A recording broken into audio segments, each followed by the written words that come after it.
ও দাদু গান গাবো, দাদু গান গাবো, ও দাদু গান গাবো, ও দাদু গান গাবো, ও দাদু গান গাবো, দাদু গান গাবো, দাদু গান গাবো।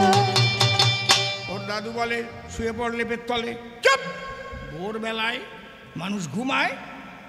ওর দাদু তো জানে না গান মানে পায়খানা। দাদু তো জানে না গান মানে পায়খানা। ওরে দাদু তো জানে না গান মানে পায়খানা। দাদু তো জানে না গান মানে পায়খানা।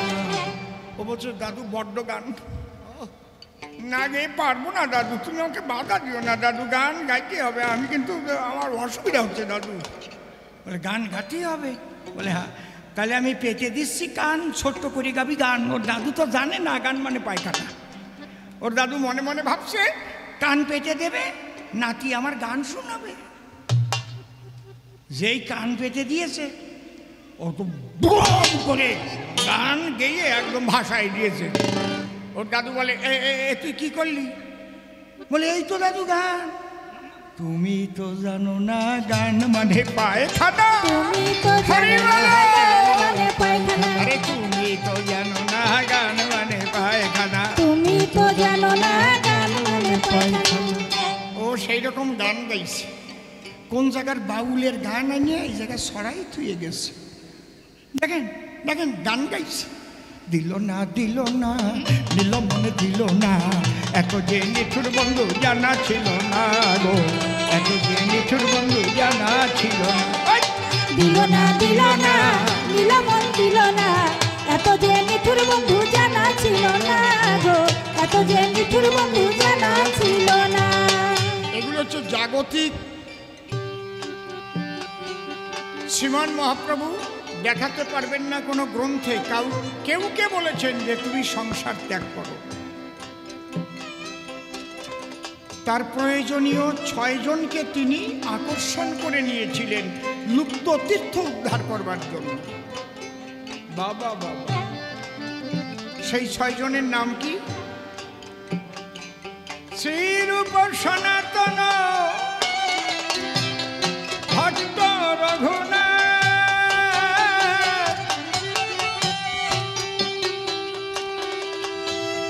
শ্রীজীব গোপাল ভট্ট,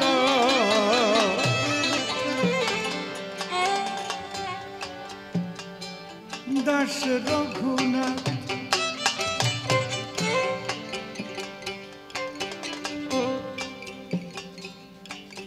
এই 6 গোসাই যবে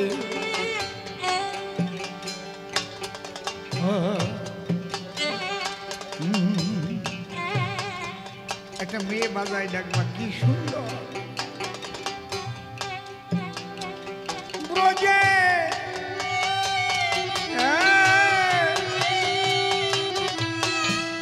ব্রজে করলেন বা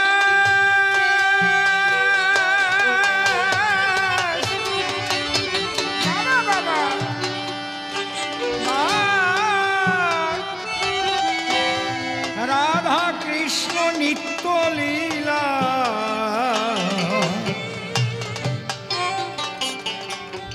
করিলেন প্রকাশ।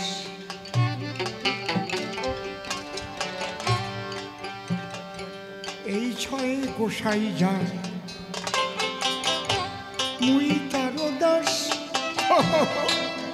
জনমে জনমে দিও বৃন্দাবনে বাস। হরি বল হরি বল হরি বল।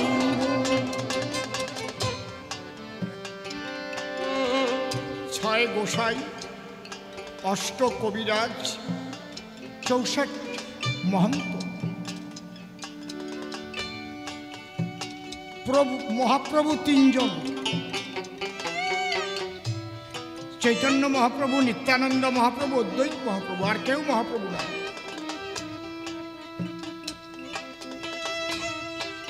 তাহলে মহাপ্রভু তিনি কেউকেই বলেনি তোমরা সংসার ত্যাগ করো। এমনকি সন্ন্যাস নিতে গিয়েছিলেন অগ্রদ্বীপের গোবিন্দ ঘোষ। তার ছিল কি দোষ? অর্ধেক রেখেছিল হরিতকি। মহাপ্রভু পরের দিন সেবা পাবে তাই অঞ্চলে রেখে দিছিল তাই ভেবে। গোবিন্দ ঘোষ তাতে হয়ে গেল দোষ, বললো বাড়ি যাও। কেন? তোমার সঞ্চয়ের প্রবৃত্তি আছে, সংসার করো।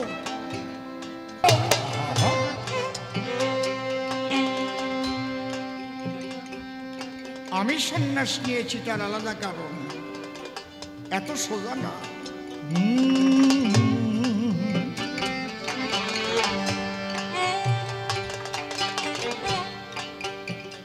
এত সোজা না। বলছে যারা কোন পর্দা লাগানি,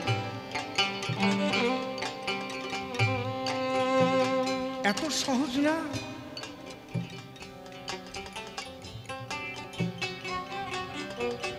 সন্ন্যাসীরা কাঠের নারীও দেখবে না। বলছে দারু নারী হরে জইছে মুনিরূপী মন, দুর্বার ইন্দ্রিয় করে বিষয় গ্রহণ। সংসারে থাকবে, ওখানে বসেই ভজন হবে। আলোচনা করব সবার ঠাই, কেমন করে সংসার করব তত্ত্ব জানা চাই। আর করে না,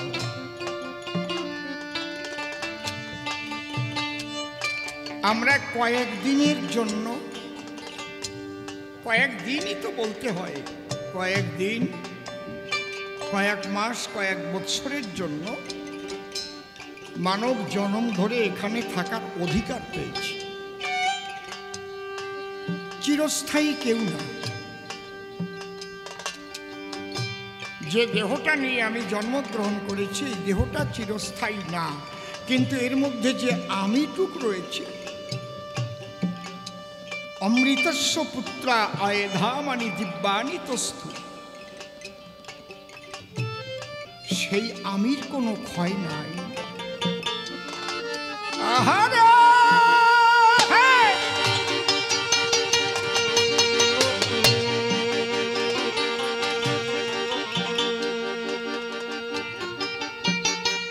সেই আমির ক্ষয় নাই। আমি বিশুদ্ধ আত্মা, অমৃতের কণা। নৈনং সিন্দন্তি শস্ত্রাণি নৈনং দহতে পাবক, ন চৈনং ক্লেদয়ং তাপ, ন শোষয়তি মারুত। সেই আত্মা যাকে বিভিন্ন ভাষায় বিভিন্ন নাম দিয়েছে। আরবিতে বলছে রুহু, ইংরেজিতে বলে সোল, সংস্কৃতে বলে আত্মা, আমরা বাংলায় উচ্চারণ করি আত্মা। এই আত্মা অবিনশ্বর। কর্ম অনুসারে বিভিন্ন দেহ ধরে। আমি যদি মানুষ হয়ে পশুর মতো কাজ করি, তাহলে আবার পশু জন্ম ধরি, আসতে হবে এই ভবার নবে। কর্মের উপর নির্ভর করছিস।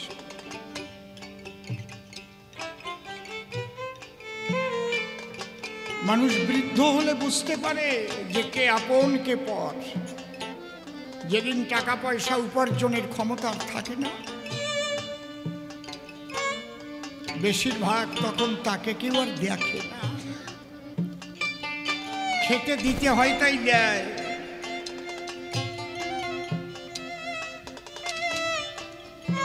নিজের গায়ে আর শক্তি থাকে না, দেখার শক্তি থাকে না, শোনার শক্তি থাকে না, চলার শক্তি থাকে।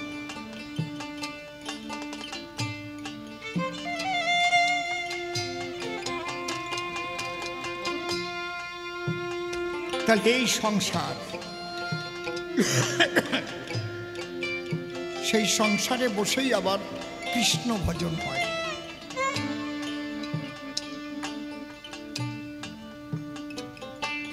সবাইকে নিয়ে যদি সেই পরিবেশ তৈরি করা যায়, কোন পরিবেশ? সবাই যেন লক্ষ্য রাখে এক ঈশ্বরের দিকে।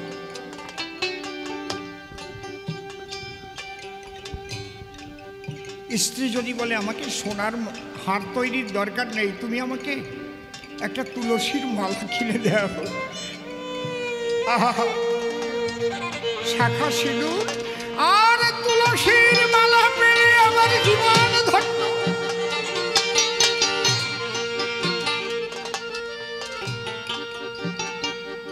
আমাকে কুড়িয়ে ঘরে রাখলেও, ধরো আমার কথা ধরো, বাড়িতে একটা ঠাকুর মন্দির করে সন্তানদের নিয়ে কৃষ্ণ কথা আলাপন। শিক্ষার তো প্রয়োজন আছে, কিন্তু সেটা হবে সুশিক্ষা। এমন শিক্ষায় শিক্ষিত হবে না যে শিক্ষার দ্বারায় হাজার হাজার লক্ষ লক্ষ মানুষের মনে কষ্ট পায়।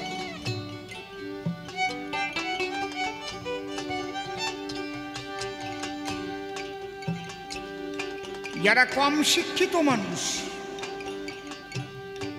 বা নিরক্ষর, সে যদি চোরও হয় খুব বেশি চুরি করতে পারে না, কিন্তু শিক্ষিত মানুষ যদি চুরি করা শেখে একবার, দেশটাকে করে দেয় সারখার। টাকা চাই, শুধু টাকা চাই,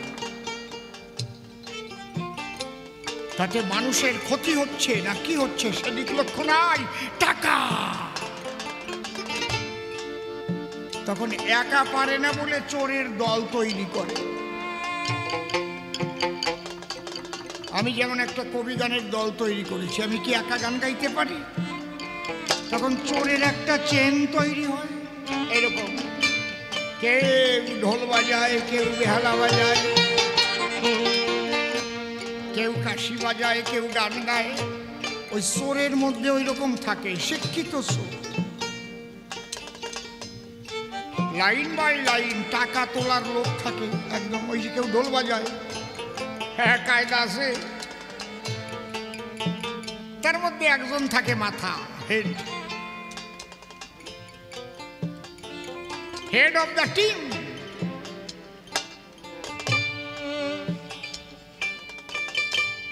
তাহলে আমি মাথা, আমি না আসলে এদের কাজ হবে না, বাড়ি চলে যেতে। হ্যাঁ কায়দা আছে। ওই যে যেখানে একটা পর্দা ভুল হচ্ছে, আমি সেখানে বলছি এইটা ঠিক করে বলো। চুরিতেও যদি কোনো পর্দা ভুল হয়, বলে ওভাবে না, তলা দিয়ে কায়দা আছে।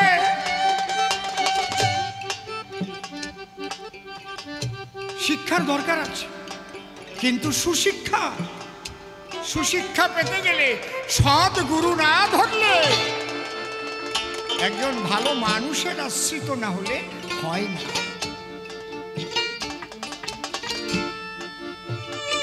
ভালো মানুষের কাছে গিয়ে তার আদর্শ নিয়ে ভালো হতে হয়, তার বাণী, তার বাক্য নিজের জীবনে প্রতিফলিত করতে হয়।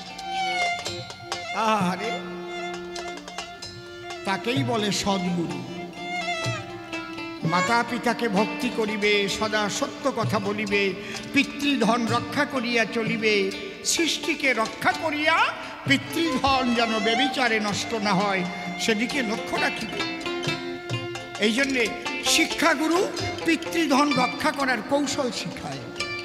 দীক্ষাগুরু কৃষ্ণ আমার, শিক্ষাগুরু রাই, বৃন্দাবনের ভজন তত্ত্ব যাহার কাছে পায়।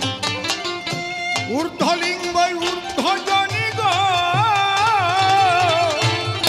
ও ভাই ঊর্ধ্বর কি হয়, ঊর্ধ্ব না হইলে জীবে যাবে জমালয়।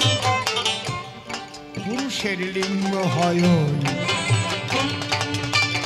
মস্তকের মণি, তাহা দিয়া খেলা করে দেব পদ্মজনী। সাধকের স্থান হয় মধুর বৃন্দাবন, শ্রীরাধিকা হয় যে তাহার প্রেমের মহাজন। হরি হরি বল।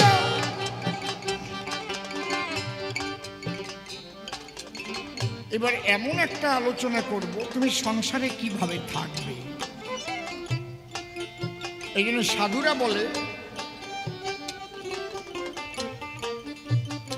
যদি তারে ধরতে চাও জ্যান্ত থাকতে মরে যাও। ঠাকুর ভবা পাগলার একটা বাণী আছে, গানের বাণী, আমি এক মরার মাথা কথা কইতে পারি। আমি তো মরাই,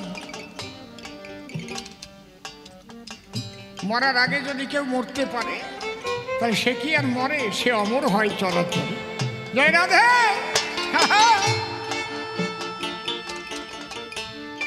এই জন্য চাঁদ কাজী যখন ওই হরিদাসকে বিচার করবার জন্য নিয়েছিল, হরিদাস বলেছিল সবচাইতে কঠিন শাস্তি তো মৃত্যু, আমি মরার ভয় পাই না। কেন? আমি গোবিন্দ পদে একবার মরেছি, আর আমার মরার ভয় নেই। হরি হরি। গোবিন্দ পদে একবার মৃত্যু হলে সে মরার ভয় পায় না কোনো। এক সওদাগরের একটা কথা বলিব সভায়, মনে রাখবেন কিভাবে সংসার করতে হয়। সংসার তো মায়াজাল, এই মায়াজালে আপনি বন্দী হবেন না, সংসারে থাকবেন, কিন্তু এই সংসারে কোনো কাদা আপনার গায়ে লাগবে না। এর মধ্যে দিয়ে পাকাল মাছের মতো পাকে পাকে ফাঁক খেলায় চলে যাবে। জ্যান্ত থাকতে মরতে হবে। কেমন? সওদাগর সওদা করতে বিরাট মোকামে গেছে, গিয়ে দেখে প্রচুর মালামাল নিয়ে অনেকেই এসেছে। তার মধ্যে একজনের খাঁচার মধ্যে গো একটা তোতা পাখি। সওদাগর তার কাছে কহিতেছে ডাকি, এ বেটা তোতা নিয়ে এই খাঁচার ভিতরে বলতো দেখি এসেছিস তুই কিসের তরে। ও বলছে, একে যেমন তেমন তোতা ভাববেন না, এ তোতা কথা বলা তোতা, আর যেমন তেমন কথা বলে না, এ তোতা ভবিষ্যতের সব কথা বলতে পারে। আমার বাড়িতে থাকার যে সময়সীমা শেষ হয়ে গেছে, তাই আমি এটাকে বিক্রি করতে এনেছি। বলে কত দাম? 1 লক্ষ টাকা দাম। যেজন নেবে তোতা। সওদাগর বিস্মিত হলো শুনে ওর কথা। 1 লক্ষ টাকা একটা তোতার দাম? কি তোতা রে? বলে জিজ্ঞেস করো। এ তোতা, তোর দাম এত কেন? তোতা বলছে, আমি সব বলে দিতে পারি, আমি সব বলে দিতে পারি। এই রে বাবা, এত মানুষের মতোই কথা বলি। কি বলতে পারিস? ভূত ভবিষ্যৎ বলে দিতে পারি, বলে দিতে পারি। বলে আমি যদি তোকে কিনে নিয়ে যাই, বলে তোমার অনেক সম্পদ হবে, অনেক সম্পদ হবে, আমাকে নিয়ে যাও। 1 লক্ষ টাকা নিয়ে তোতা কিনে নিল, সুন্দরভাবে খাঁচায় তোতাটি পুষিল। এখন কোন মাল কিনলে লাভ হবে তোতায় বলে দেয়, আর সেই মাল কিনে সওদাগর লাখ লাখ পায়। বাহ! তোতা বলে দেয়, এই মালটা কিনবে, অমুক জায়গায় বিক্রি করবে, তোমার প্রচুর লাভ হবে। সওদাগর ধন রত্নে ফুলে ফেপে উঠেছে। সোনার খাঁচা তৈরি করে দিয়েছে, দিয়েছে উপরে বাটি।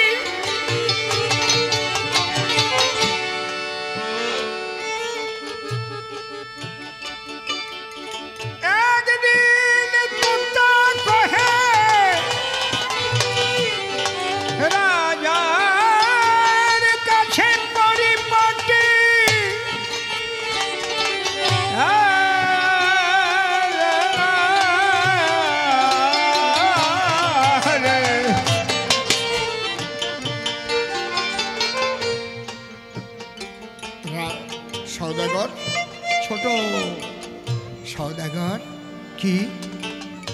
তোমার বাড়িতে থাকার সময়সীমা আমার শেষ হয়ে গেছে। তুমি আমাকে বিক্রি করতে পারবে না। আর কেন? তোমাকে প্রচুর সম্পদ করে দিয়েছি। তুমি খাঁচার দরজাটা খুলে দাও, আমি ডানা মেলে নীল গগনে মনের আনন্দে উড়ে যাব। সওদাগর বলছে, তোমাকে ছেড়ে দেবো কেন? না তো, তোমাকে 1 লাখ টাকা দিয়ে কিনে এনেছি ছেড়ে দেওয়ার জন্য। ছাড়বে না? কখনোই না। কিসের অভাব তোমার? সোনার খাঁচায় রাখি তোমার, রূপোর বাটি ভরে প্রতিদিন সাতু ছোলা খেতে দেই তোমারে। আমায় ছেড়ে যেতে চাও কেন গো, বলো দেখি তাই। তোতা বলে, আমাকে ছাড়া তোমার ইচ্ছা নাই। ঠিক আছে, আজকে তুমি যখন সওদা করতে যাবা, নদীর কূলে বড় একটা আম গাছ দেখতে পাবা। তাতে আমার একজন স্বজাতি তোতা সে বসে থাকবে। তাকে জিজ্ঞেস করবে, এ তোতা, আমার বাড়িতে একটা খাঁচার ভিতরে তোতা পাখি রেখেছি ভরে। সে ডাক দিয়ে বলে আমারে যে খাঁচার দরজা খুলে দিলে সে উড়ে যাবে পাখা মেলে, কিন্তু আমি দেব না। তুই বলে দে তো, ওই তোতার মুক্তি কিসে? তোমাকে সেই তোতা বলে দেবে যে কথা কয়টা, তুমি আমাকে তাই এসে বলবে। সওদাগর বলছি,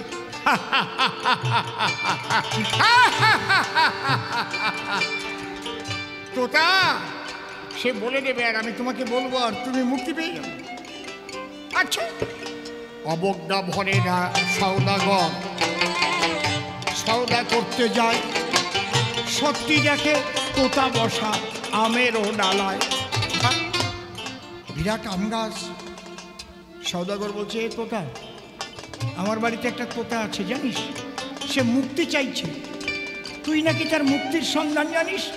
আমি দরজা খুলে দেব না, দেখি কেমন করিয়া মুক্তি পায়। বল বল, ওই তোতার মুক্তি কিসে? রাজা চেয়ে দেখতে পারে। ওই কথা শোনার পরে তোতার চোখ দিয়ে জল ঝরে আর গায়ে কাঁপ উঠেছে। থর থর থর থর থর থর করে কাঁপছে। কাঁপতে কাঁপতে কাঁপতে কাঁপতে মাথাটা ভেঙে গিয়ে মরে গিয়ে ঝপ করে পড়ে গেল। তোতাটা মরে গেল। স্বজাতির বন্দি দশার কথা শুনে এত ব্যথা লাগলো মনে, যে কারণে তোতাটা মরে গেল। আজকে আর আমি সওদা করতে যাব না। বাড়ি ফিরে এলো। ওই খাঁচার মধ্যে থেকে তোতা পাখি বলল, সওদাগর, আমার মুক্তির বিধান কিছু দিয়েছে বলো না।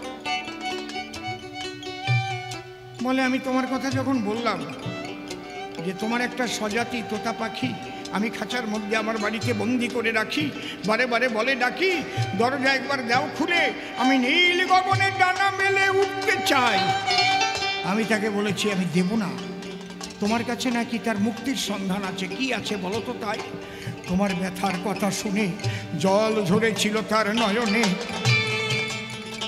কাঁপিতে কাঁপিতে কাঁপিতে কাঁপিতে হঠাৎ ওই তোতা মাথাটা ভেঙে মরে পড়ে গেল গাছটা। তাই আমার স্বজাতি মরে গেল। আমার বন্দি দশার কথা শুনে রাজা ওই সওদাগর দেখে খাঁচার মধ্যে ওই তোতারও চোখ দিয়ে জল ঝরছে আর গায়ে কাঁপ উঠেছে। কাঁপছে কাঁপছে কাঁপছে আর জল ঝরছে। কাঁপিতে কাঁপিতে খাঁচার ভিতরে তোতা পাখি মাথাটা ভেঙে গিয়ে পড়ে গেল। কি ওখানে একটা পাখি মারা গেল, এখানেও তোতা পাখি মারা গেল। পাখির মধ্যে এত স্বজাতি প্রেম। মরা পাখি তো আর খাঁচায় রাখা যায় না, গন্ধ হবে। খাঁচার দরজা খুলে মরা পাখি ধরে তুলে ছুঁড়ে মেরেছে। যখন মেরেছে ছুঁড়ে, জ্যান্ত হয়ে ফুপ করে উড়ে গাছের ডালে বসেছে। বলে তুই মরে গেলি না? বলে আমিও মরি নাই, আমার ওই স্বজাতীয় মরে নাই। ও আমাকে মুক্তির বিধান পাঠিয়ে দিয়েছে। যদি মুক্তি পেতে চাস তাহলে জ্যান্ত থাকতে মরে যাস, তাহলে এই মুক্তি পাবি, তাছাড়া মুক্তি পাবি না রে।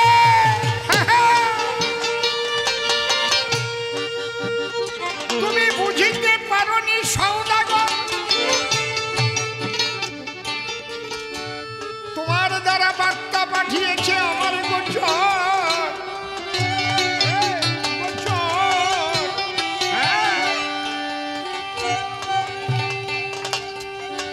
তুমি বুঝিতে পারোনি। সওদাগর, আমরা যারা আমরা সংসার করি, সবসময় যদি আমাদের মনে থাকে চিরদিনের জন্য এখানে থাকবো না, যেটুক সময় থাকবো সৎ কাজের সময় ব্যবহার করব, সৎ কথায় মানুষের সেবায় সৎভাবে জীবনযাপন করব, তাহলে এই সংসারে বসে ভগবানকে লাভ করা যায়। সদ্গুরুর বাক্য পালন করলে সংসারে বসে ভগবানকে লাভ করা যায়। সেই তত্ত্ব শিক্ষা দিতে নিতাই সংসারে ছিল। নিত্যানন্দ প্রীতে একবার হরি হরি বল, হরি বল। এই যে হরিচাঁদ ঠাকুর এসেছিলেন আর কিচ্ছু না, এই সংসার শিক্ষা দেবার জন্য। লয়ে নিজ নারী ব্রহ্মচারী সচ্চরিত্র রবে, হাতে কাম মুখে নাম সদা সত্য কথা কবে। পরসতী পরপতি প্রভু না স্পর্শিবে, তুমি না ডাকিলে ও হরি তোমারে ডাকিবে। সত্যবাদী জিতেন্দ্রিয় হইবে তো যে, না থাকুক তার ক্রিয়াকর্ম হরি তুল্য সে। সংসারে বসিয়া যদি কারো হয় প্রেমোদয়, সেই সে মহাসাধু জানিও নিশ্চয়। সেই সংসার শিক্ষা দিতে নিত্যানন্দ রয়, তাই মহাপ্রভুর আদেশে আগে যায় নিতাইয়ের জয়। নিতাই গৌর প্রেমানন্দে একবার সবাই হরি হরি বলো। এইভাবে সংসার করে তোমরা সবাই চলো। সবসময় মনে রাখবে, দেখবে ভিতর থেকে অহংকার সব দূরীভূত হয়ে যাবে, মন সরল হয়ে যাবে, ক্রোধ অগ্নি নির্বাপিত হয়ে যাবে। রাধাকে বড় কি জয়দেব বলেছে? পারে নাই বলতে, কৃষ্ণ এসে নিজের হাতে লিখে দিয়ে গেছে। ঠিক গোসাইরা গীত গোবিন্দ যখন জয়দেব লিখতে গেল, তখন জয়দেব লেখা বন্ধ করে সন্দেহ হইল ভিতরে, কি করে কৃষ্ণের চাইতে রাধা বড় হয়। লেখা বন্ধ করে জয়দেব স্নান করিতে যায়। অজয় নদীতে গিয়ে জয়দেব আসে বসে, মনে মনে চিন্তা করে কৃষ্ণ ঋষিকেশে। ওরে জয়দেব, তুমি জানো না রাধা আমার প্রেমের গুরু। কৃষ্ণ তখন জয়দেবের বেশে নিজে এসে তার ওই অসম্পূর্ণ গ্রন্থ লিখে দিয়ে গেল। স্বরগরল খণ্ডনম মম শিরসি মুণ্ডনম দেহি পদ পল্লবম মুদারম শ্রীরাধে। স্বয়ং কৃষ্ণ বলে গেছে, প্রেমের গুরু রাধা, তোমার মেনে নিতে কেন এত বাধা। ওরে গান গাইছে রে বাবা, কি গান জানো? দিল না দিল না নীল মনে দিল না, এত যে নিঠুর বন্ধু জানা ছিল না। এইসব বাউল যারা গায় তারা গায় ফাউল। হ্যাঁ, এইসব এগুলো কি রাধাকৃষ্ণ প্রেমের গান নাকি? এইগুলো হচ্ছে জাগতিক জগতে প্রেম করে, তারপরে ধাক্কা খায়, ল্যাং মারে, তখন বসে বসে গান লেখে। দিল না দিল না নীল মনে দিল না, এত যে নিঠুর বন্ধু জানা ছিল না গো, এত যে নিঠুর বন্ধু জানা ছিল না, দিল না দিল না। কি হলো, কোন পর্দা লাগাস? আস্তে আস্তে। তাহলে এই দেখবেন আজকাল বাবুলরা এমন এমন গান গায়, ওই যে কোথায় যেন কি ওই যমুনাতে যাস না তুই রাধা, ওখানে বসে আছে কৃষ্ণ, কি গায় না, কি বাজে কথা বলে, আমিও মুখ দিয়ে বলতে পারবো না। সেই সব গান নিয়ে এই জায়গায় এসে ঢুকাইছে রাধা কৃষ্ণ প্রেমের মধ্যে। দুধের মধ্যে সানাসুর কেন মিশাইয়া দিলে, সেই কথায় আমার কাছে তুমি যাবে বলে। না না ঠিক আছে, তুমি যাবে বলে, ঠিক আছে ঠিক আছে।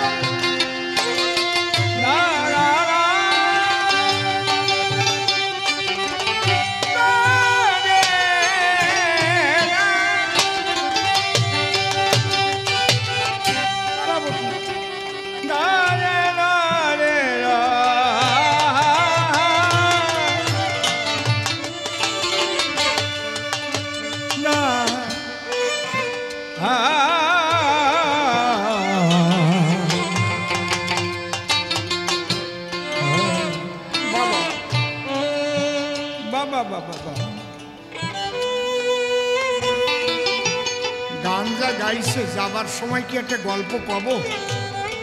দাও বন্ধ করে দাও। আমার না এসব বাজে কথা ভালো লাগে না, আমার লজ্জা করে কেমন। তাও বলবো, এ সোনার গরজ কত টুনটুনি।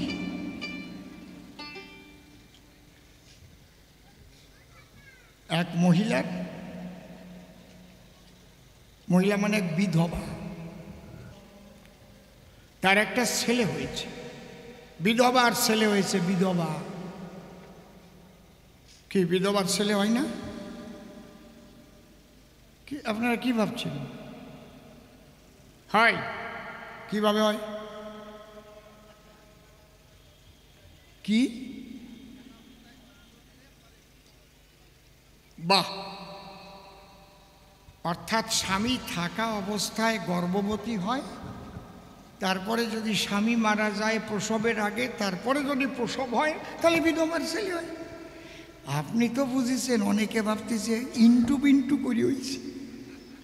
ওই রকম বাজে কথা আমি কই না, সি সি সি, লজ্জা করি।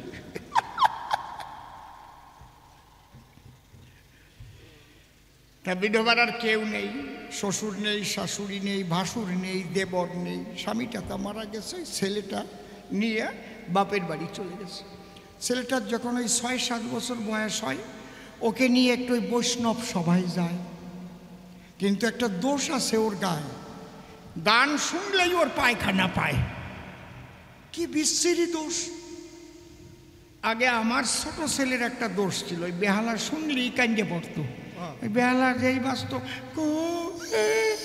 কান্দে পড়ত। আর ওই ছেলেটা গান শুনলি কি হয়, কি হয়? পায়খানা পায়। তোর মা যখন নিয়ে গেছে, আর বৈষ্ণবরা তো গান ধরছে, দয়া করে এসো গৌরাঙ্গ রায়, দয়া করে এসো গৌরাঙ্গ রায়, তোমার ভাই নিতাইকে সঙ্গে করে আসরে হংগয়, তোমার ভাই নিতাইকে সঙ্গে করে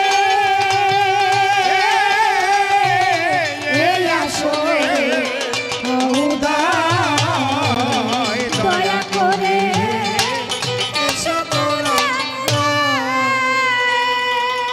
এত সুন্দর গান গাচ্ছে, এর মধ্যেও লাভ দিয়ে উঠে কয়, মা পায়খানা পাইছে, হাঁকবো। সবাই কয় ও নিয়ে বাইরে যা, প্রেমের সময় হাগা পায়, সেই ছেলে নিয়ে আবার বৈষ্ণব সবাই আসে। মা কি করবে, স্বামী বড়া ছেলে বাইরে নিয়ে ওরে পায়খানা করে কয়, বাবা তোরে রাইখেও তো আসতে পারবো না, আসলে যখন আসবে পায়খানা আর কবি না। কয় না, কইয়ে কি পায়খানা করে দেবো প্যান্ট বলে? বলে না, যেই তোর পায়খানা আসবে তুই কবি, ও মা গান গাবো, ওই ও মা গান গাবো, ও মা গান গাবো, ও মা গান গাবো। তুই যখন বলবি গান গাবো আমি ঠিক পাবো, তোরে বাইরে নিয়ে গান গাওয়াইয়া সইয়া আসবো, ও মা গান গাবো। বাইরে নিয়ে তোর গান গাওয়াইয়া মানে পায়খানা করাইয়া নিয়ে। হ্যাঁ হ্যাঁ, কায়দা আছে। আমার না এইসব বাজে কথা ভালো লাগে না, আমার লজ্জা করে কেমন সত্যি। তাও ওই টুনটুনি কয় কও। আজকে যখন আবার গেছে, যখন গেছে এইবার আবার গান ধরেছে, ভক্তি বিনে সে ধন মেলে না, ভক্তি বিনে সে ধন মেলে না। ও পাশের থেকেই লাফ দিয়ে উঠে কয়, ও মা গান গাবো, ও মা গান গাবো, ও মা গান গাবো, ও মা গান গাবো। সবাই কয় এ ভালো ছেলে রে, একদিন আসার পরে গান শিখে ফেলাইছে। এই মালা নিয়ে আয়, ফুলের মালা নিয়ে আয়, তাড়াতাড়ি দে। এই ফুলের মালা কই রে? এই ফুলের মালা নাই রে। ও ফুলের মালা লইয়া আয়। এমন ছেলে আর হয় না, কত ভালো ছেলে। সবাই যখন মালা দিতে গেছে ওর মা কয়, না আমার ছেলে গান গাবে না, বাইরে চল। কিসের গান? লেখাপড়া শিখবি, বড় হবি। ওর মা তো জানে গান মানে পায়খানা, অন্য কেউ তা জানে না। গান মানে পায়খানা, অন্য কেউ তা জানে না। কেবল মা জানে আরো জানে, মা জানে আরো জানে, আর তো কেউ জানে না। গান মানে পায়খানা, অন্য কেউ তা জানে। ছেলেরে নিয়ে বাইরে যায়, গিয়া গান গাওয়াইছে, মানে পায়খানা করাইয়া সোসাইয়ে নিয়ে চলে আইছে। কেউ জানে না গান মানে পায়খানা। আজকে যখন বাড়ি গেছে, আজকে সারা রাত্রির একটা ব্যাপার, বিরাট জাগরণ হবে। ভাবলো আজকে যখনই গান ধরবে অন্য কেউ, ও তো কবে গান গাবো, ওরে নিয়ে কয়বার যে পায়খানা করাবো, ধরা পড়ে যাবো। আজকে ওর দাদুর কাছে, মাঘ মাস শীতের রাখতো, লেপের তলায় ওরে শোয়াইয়ে রেখে ওর মা গেছে। ও দাদুর কাছে জড়াই ধরে শুয়ে আছে। ভোরবেলায় বৈরাগীরা আসে, টহল দেয়, নগর কীর্তন গায় না ভোরবেলায়, রাই জাগো জাগো শ্যাম জাগো জাগো, সুখ সারি ডেকে বলে, রাই জাগো জাগো শ্যাম জাগো জাগো, সুখ সারি ডেকে বলে। বৃন্দাবনে যত গোপীগণ জেগেছে সকলে, বৃন্দাবনের যত রাধে রাধে জেগেছে সকলে, রাই জাগো জাগো শ্যাম জাগো জাগো, সুখ সারি ডেকে বলে। রাই জাগো জাগো শ্যাম জাগো জাগো, সুখ সারি ডেকে বলে। এদিক তো বৈরাগী গায়ে সুখসারি ডেকে বলে, আর ওসো আসিল লেপের তলে। ওই গান যখন ওর কানে গেছে, লেপের তলের থেকে লাফ দিয়ে উঠে ওর দাদুরে কয়, দাদু গান গাবো, ও দাদু গান গাবো, দাদু গান গাবো, ও দাদু গান গাবো, ও দাদু গান গাবো, ও দাদু গান গাবো, দাদু গান গাবো, দাদু গান গাবো। ওর দাদু বলে, শুয়ে পড় লেপের তলে, চুপ। ভোরবেলায় মানুষ ঘুমায়, ওর দাদু তো জানে না গান মানে পায়খানা। দাদু তো জানে না গান মানে পায়খানা, ওরে দাদু তো জানে না গান মানে পায়খানা। দাদু তো জানে না গান মানে পায়খানা। ও বলছে দাদু বড্ড গান, না গিয়ে পারবো না দাদু, তুমি আমাকে বাধা দিও না দাদু, গান গাইতে হবে, আমি কিন্তু আমার অসুবিধা হচ্ছে দাদু। বলে গান গাইতেই হবে? বলে হ্যাঁ, তাহলে আমি পেতে দিচ্ছি কান, ছোট্ট করে গাবি গান। ওর দাদু তো জানে না গান মানে পায়খানা। ওর দাদু মনে মনে ভাবছে কান পেতে দেবে, নাতি আমার গান শোনাবে। যেই কান পেতে দিয়েছে ও তো বম করে গান গেয়ে একদম ভাষায় দিয়েছে। ওর দাদু বলে, এ তুই কি করলি? বলে, এই তো দাদু গান। তুমি তো জানো না গান মানে পায়খানা। তুমি তো জানো না গান মানে পায়খানা। আরে তুমি তো জানো না গান মানে পায়খানা। তুমি তো জানো না গান মানে পায়খানা। ও সেই রকম গান গাইছে। কোন জায়গার বাউলের গান আনিয়ে এই জায়গায় সরাই থুয়ে গেছে। দেখেন দেখেন গান গাইছে। দিল না দিল মনে দিল না, এত যে নিঠুর বন্ধু জানা ছিল না গো, এত যে নিঠুর বন্ধু জানা ছিল না। দিল না নীল মন দিল না, এত যে নিঠুর বন্ধু জানা ছিল না গো, এত যে নিঠুর বন্ধু জানা ছিল না। এগুলো হচ্ছে জাগতিক প্রেম প্রীতির গান। আর রাধা কৃষ্ণের প্রেমের সঙ্গে এর তুলনা দেওয়া উচিত নয়। যাক, অনেক রাত্রি হয়ে গেছে দেখিবারে পাই, আর তারে বেশি বলে প্রয়োজন নাই। এইবার তারে ডেকে এনে মনে আছে ভাবো, দুজন মিলে সবার তলে লড়াই বাধাইয়ে দেব।